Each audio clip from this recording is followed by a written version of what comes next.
نحمد و نصلی علی رسول الکریم اما بعد۔ بھائی محمد عمران صاحب کراچی سے سوال کرتے ہیں، کیا کھانے کے بعد میٹھا کھانا سنت ہے؟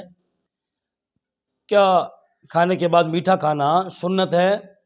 بھائی عمران صاحب، بات یہ ہے کہ اللہ کے نبی صلی اللہ علیہ وسلم کو ویسے میٹھا پسند تھا، آپ علیہ السلام میٹھا پسند فرمایا کرتے تھے، شہد پسند فرماتے تھے، لیکن کھانے کے بعد آپ علیہ السلام کی عادت مبارکہ نہیں تھی مستقل میٹھا کھانے کی۔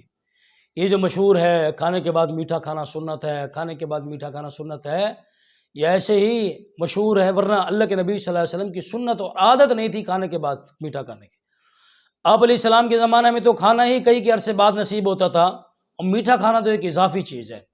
ایک مرتبہ کسی صحابی کے گھر گئے، وہاں آپ علیہ السلام نے کھانا کھایا، اس کے بعد کھجور کھائی۔ ایک آدھ دفعہ کھجور کھانا آپ علیہ السلام سے جو ہے کھانے کے بعد ثابت ہے، مستقل سنت نہیں ہے آپ علیہ السلام کی، ویسے آپ علیہ السلام کو میٹھا پسند ضرور تھا۔